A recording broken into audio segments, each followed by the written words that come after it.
जैन मित्रों, मैं महाराज कुमार गुप्ता दक्ष स्टडी परिवार में आपको स्वागत है। बिहार बीपीएससी म्यूजिक टीचर के लिए अति महत्वपूर्ण प्रश्न लेकर के आए हैं।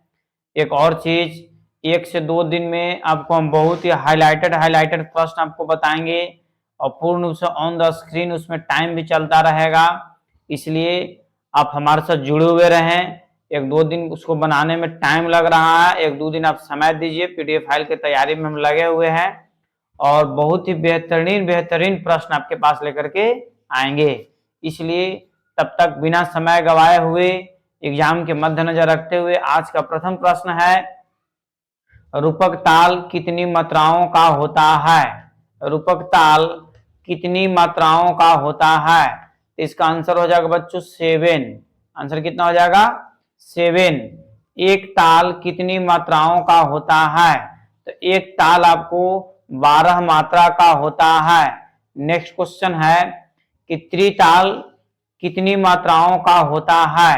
तो त्रिताल आपका 16 मात्रा का होता है। त्रिताल कितने मात्रा का होता है? 16 मात्रा का होता है। सुलताल कितनी मात्राओं का होता है? तो सुलताल आपका 10 मात्राओं का होता है। सुलताल कितनी मात्राओं का होता है? 10 मात्रा 10। त्रिताल के कितने विभाग हैं? त्रिताल के कितने विभाग हैं? इसका आंसर हो जाएगा बच्चों 4। आंसर कितना हो जाएगा? 4। 9 ताल के कितने विभाग होते हैं? तो 9 ताल के आपको 6 विभाग हैं। में श्रुतियां कितनी हैं? इसका आंसर हो जाएगा बच्चों 22। श्रुतियों की संख्या कितनी है? 22 है। नेक्स्ट क्वेश्चन है कि शास्त्रीय संगीत की चर्चा निम्न में से किस वेद में मिलता है? तो शास्त्रीय संगीत की चर्चा आपको सामवेद में मिलता है।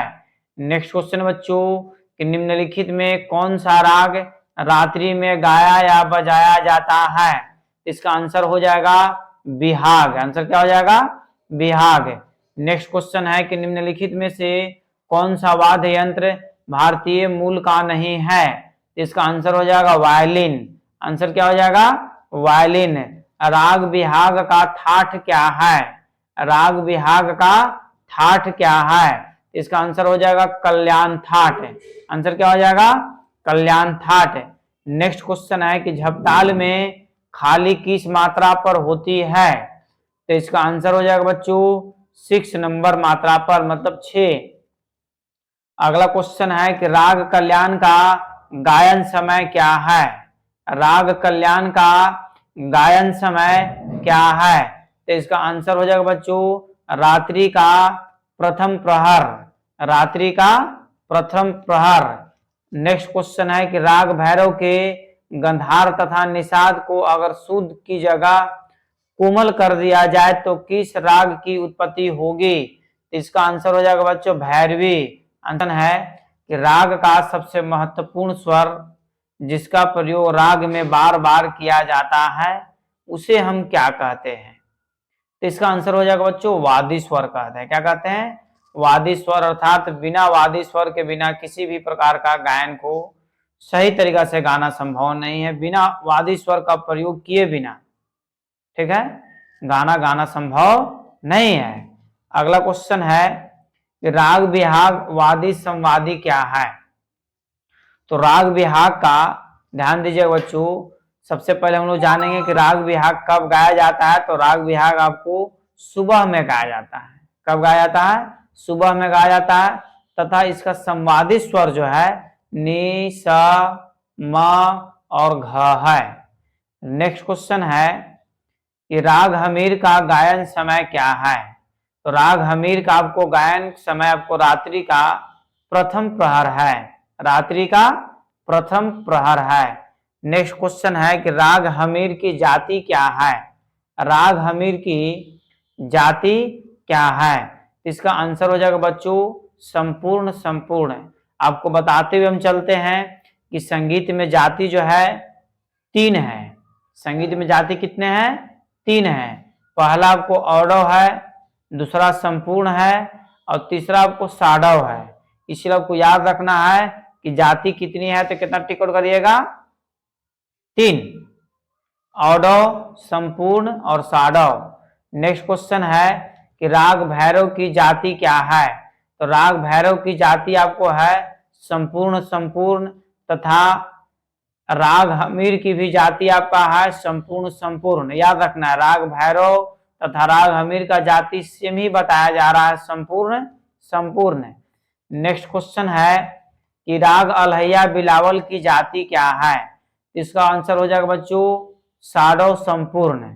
राग अलहैया बिलावल की जाति क्या है? क्या टिक आउट करिएगा?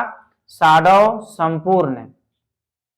नेक्स्ट क्वेश्चन है कि राग देश का गायन समय क्या है? राग देश का गायन समय क्या है? तो रात्रि का दूसरा प्रहर, रात्रि का दूसरा प्रहर। नेक्स्ट क्वेश्चन है कि राग असावरी का गायन समय क्या है? तो राग असावरी का गायन समय बच्चों आपको है दिन का दूसरा प्रहर, दिन का दूसरा प्रहर। कि अजराडे घराने की वादन शैली की दिल्ली को क्या कहते हैं? अजराडे घराने की वादन शैली की दिल्ली को क्या कहते हैं? तो इसका आंसर हो जाएगा आपको आत्मा। क्या कहते हैं? आत्मा कहते हैं। नेक्स्ट क्वेश्चन है कि राग हमीर किस थाट से उत्पन्न होता है? तो राग हमीर आपको कल्याण थाट से उत्पन्न होता है, तथा राग हमीर की जाति क्या है? तो इसका आंसर हो जाएगा आपको संपूर्ण, संपूर्ण। और राग भैरवी का भी जाति क्या बताया गया? संपूर्ण, संपूर्ण। नेक्स्ट क्वेश्चन है कि राग बागेश्वरी का गायन समय क्या है? तो राग बागेश्वरी का गायन समय आपको रात्रि का दूसरा प्रहर है।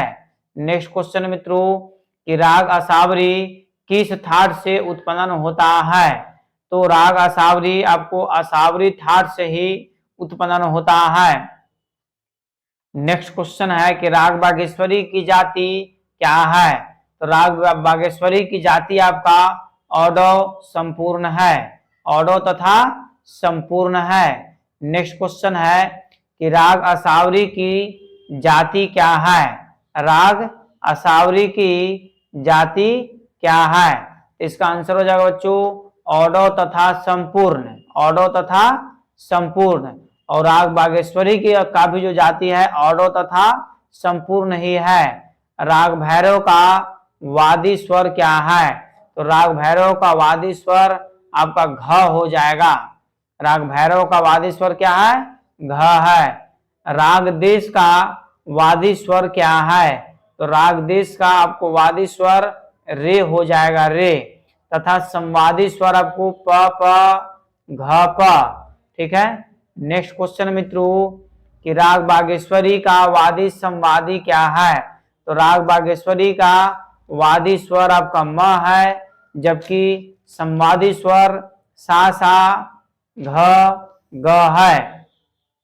नेक्स्ट क्वेश्चन बारीकी से ध्यान दीजिए कि राग यमन कल्याण का वादी संवादी क्या है? तो राग यमन का वादी स्वर आपका ग है, जबकि संवादी स्वर नी, प, घ और घ है। अगला प्रश्न है कि राग हमीर का वादी संवादी क्या है? तो राग हमीर का वादी स्वर आपका घ है, जबकि संवादी स्वर आपको प, ग और म है। नेक्स्ट क्वेश्चन मित्रों कि राग अलहैया बिलावल की वादी संवादी क्या है? तो राग अलहैया बिलावल का वादी स्वर आपका घ है, जबकि संवादी स्वर ग, म, प तथा प है। अगला क्वेश्चन है कि राग भीमपलासी का वादी संवादी क्या है? तो राग भीमपलासी का वादी स्वर आपका म है। राग भीमपलासी का वादी स्वर म है, जबकि संवादी स्वर घ, प, सा तथा घ है।